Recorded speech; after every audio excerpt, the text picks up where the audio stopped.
It's no secret that the MCU ain't been doing too hot since Endgame. It's not exactly a hot take to say this, but it's kind of important to make note of. I'm someone who still very much enjoys the Marvel formula, so I've watched most of their properties since. Phase 4 was a pretty mixed bag with some trash like Black Widow and some gold like No Way Home. I don't agree with the revisionist history that No Way Home is some awful movie now we've moved past the hype. It's still really well written, even if the movie triggers a lot of nostalgia.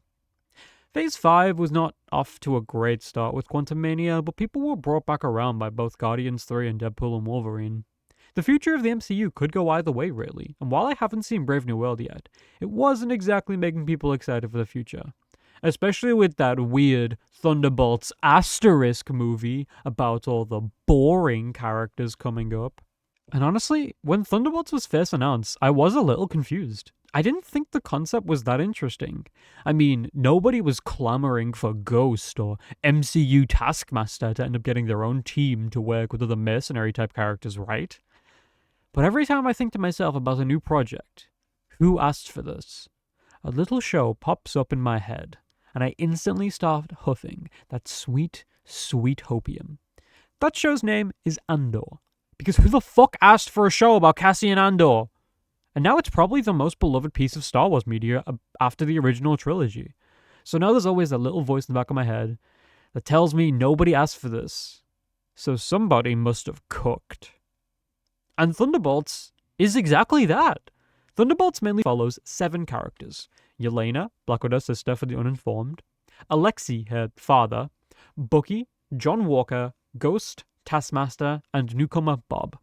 Yelena acts as our protagonist. We open the movie with her, and we follow her throughout most of the movie. Now, I've seen both Black Widow and Hawkeye, and I didn't really like Yelena in either of them. Black Widow is not a very well-written movie, and it has some bad effects. But people really like Yelena in Hawkeye. I didn't. I kind of just liked the relationship between Clint and Kate, and I was enjoying their interactions together. Kingpin felt cool as hell getting introduced, and I hadn't even seen Daredevil at the time. But it felt like Yelena was kind of just hijacking the show. And honestly, I thought the episodes had a dip in quality after she showed up. So surely I didn't like her appearance here either, right? Wrong. I actually thought Yelena was quite endearing. Her entire character in this movie is that she's grieving. She hates a job, and she feels lonely and depressed. She hasn't talked to her dad in a year, and she doesn't have any friends, so she's trying to find someone to vent to. And honestly, the badass assassin who desperately wants to make friends and rely on people is pretty cute. It's much more interesting than just having her bury her feelings and not talk to anyone. That's the boring way to adapt this kind of character. Hell, that's what they would have done with her sister Natasha. Honestly, Yelena is a hell of a lot more interesting than that already. I'm excited to see more of her interactions in the future. Black Widow was always just kind of there. She'd have like a cool action scene and then have really stinted and weird dialogue. And then never really get any character development or even show much emotion. Wait, not that kind of emotion! Not that kind of emotion! Yelena isn't alone, of course. She's also joined by Alexei, who also debuted in Black Widow. And he's been humanized a little more here. We see him reminiscing over his glory days and wishing he could be a hero again, hating the depression he's fallen into and just wanting to be appreciated while serving his country. Alexei acts more like comic relief throughout the movie, though, and I think it works really well. David Harbour has a natural charisma about him, and playing the loud, lovingly aggressive Russian is just so sweet. He has a ton of great lines, and his relationship with Yelena, how proud of her and how much he genuinely wanted to succeed and make friends, is just adorable. They have an amazing heart-to-heart that honestly made me tear up a little. Bucky also starts off with his own little B-plot of taking a political angle to use his Avenger status and try to make a difference in the world as a congressman. But it's clear that it's something he doesn't enjoy and he misses the old days. He has a conversation with a younger person about how he was 90 when she was in high school and the Chitauri invaded. It's right on his face that he has a sort of bittersweetness about it. That he misses working with his friends. Bucky also works because he's a representative of going from the merc lifestyle to the light and helping people. That's what he's trying to do along with the Thunderbolts, inspiring them to do greater, even if he's not exactly happy about it. Along with these 3, we have John Walker, Ghost, and Taskmaster. I'm going to lump these 3 together because they are focused on a bit less. The themes of depression and dissatisfaction with life are still very much present through all 3 of them, though, especially with their backstories being as messed up as they are. Walker is very much a butt monkey, with a lot of jokes being at his expense, which makes sense considering the character he's playing. Even if comic US Agent is a lot more fascistic, the way Walker carries himself and acts like the real Captain America is pretty serious, so it's nice to see everyone taking the piss out of him. I'm honestly surprised they brought back Ghost and Taskmaster. It's not like they were popular or standouts in their movies. Ghost was pretty forgettable, and most people were just mad about how they changed Taskmaster. But whatever, it's cool that they're giving more screen time to them, because honestly, the characters are the best part of this movie.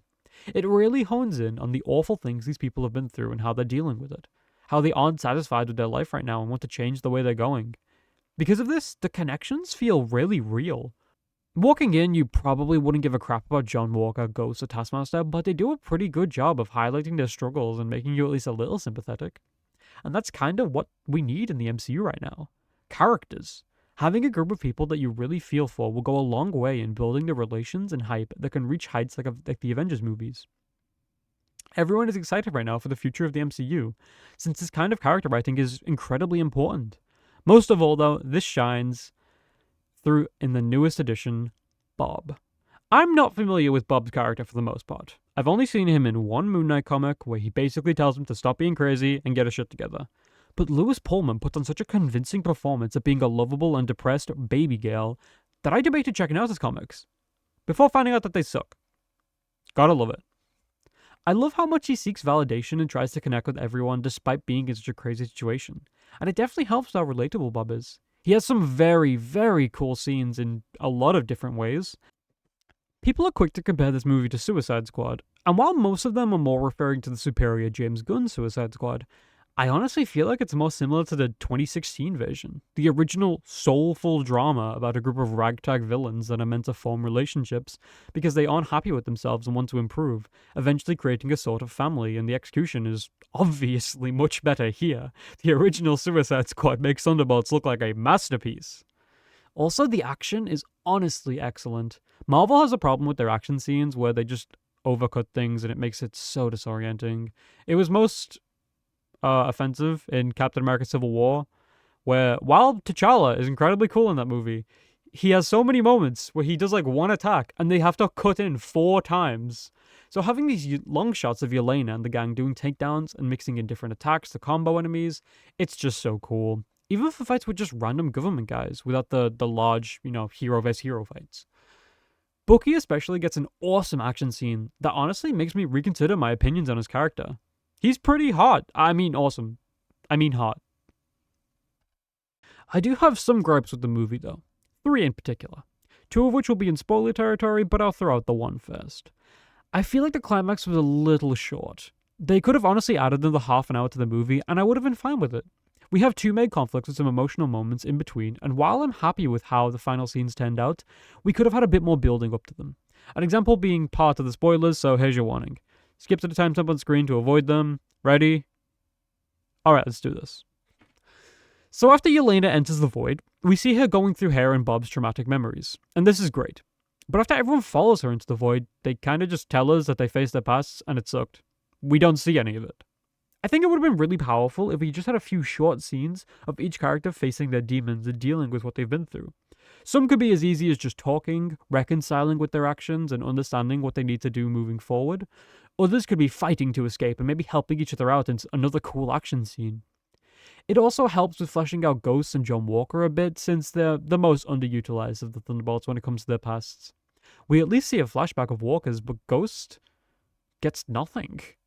I would have liked to see them all make their individual way to Yelena. Or better yet, let Yelena and Bob find their way to them and help them individually.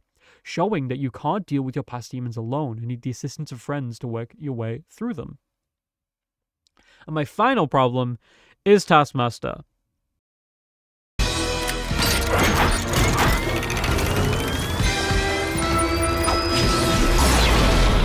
She gets fucking capped in the same scene that introduces her.